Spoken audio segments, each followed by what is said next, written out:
নমস্কার বন্ধুরা, আজ আমরা চলেছি ভারতের অন্যতম সুন্দর এবং গোপন সৈকত প্রজাপতি বিচ, বাটারফ্লাই বিচ, এবং আশেপাশের মনোরম প্রজাপতি আইল্যান্ড, বাটারফ্লাই আইল্যান্ড ঘুরতে। এই জায়গার নাম শুনলেই মনে হয় চারদিকে প্রজাপতির মেলা। কিন্তু এর পিছনে লুকিয়ে আছে এক রহস্য। চলুন, জেনে নিই এই স্বর্গীয় স্থান সম্পর্কে।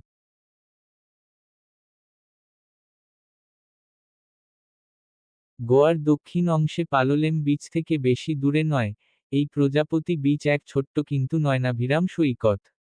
চারপাশে সবুজ পাহাড়, শান্ত পরিবেশ, আর নীল সমুদ্রের ঢেউ, সব মিলিয়ে একেবারে ছবির মতো সুন্দর জায়গা। তবে এই বিচে পৌঁছানোর কোনো সরাসরি রাস্তা নেই। আপনাকে বোট নিয়ে আসতে হবে পালোলেম বা আগন্ডা বিচ থেকে। নৌকায় চড়ে এখানে আসার পথটাই কিন্তু দারুণ রোমাঞ্চকর। পথে দেখা মিলতে পারে ডলফিনদেরও। এই বিচের নাম প্রজাপতি বিচ কেন? কারণ এখানে প্রচুর রঙিন প্রজাপতি দেখা যায়, বিশেষ করে সকালে ও সন্ধ্যায়। শুধু তাই নয়, ছোট ছোট খাঁজের মধ্যে দেখা যায় নানা সামুদ্রিক প্রাণী, যেমন স্টারফিশ, কাঁকড়া আর নানা ধরনের মাছ। যারা ভিড়ভাট্টা এড়িয়ে প্রকৃতির কোলের মধ্যে শান্তি খুঁজছেন, তাদের জন্য এটি আদর্শ জায়গা। এখানে সূর্যাস্তের দৃশ্য একেবারে মনোমুগ্ধকর।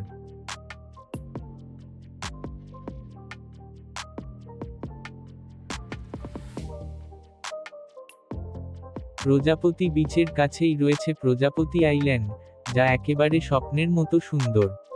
এটি আসলে ছোট একটি দ্বীপ, যা খুব কম পর্যটকদের নজরে আসে। জাহাজ ভ্রমণের সময় এখানে গেলে অসাধারণ দৃশ্য উপভোগ করা যায়। এই জায়গায় কি কি করা যায়? যারা অ্যাডভেঞ্চার পছন্দ করেন, তারা এখানে স্নোরকেলিং, কায়াকিং ও ফটোগ্রাফি করতে পারেন।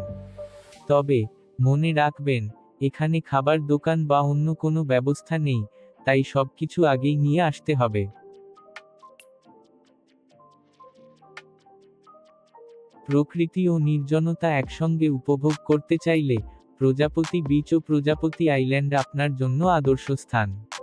তাই যদি আপনি গোয়া ঘুরতে যান, এই স্বর্গীয় স্থানটি একবার দেখতেই হবে।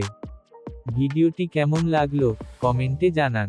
আর নতুন নতুন দর্শনীয় স্থান সম্পর্কে জানতে আমাদের channel world tourist spots subscribe করুন। ধন্যবাদ।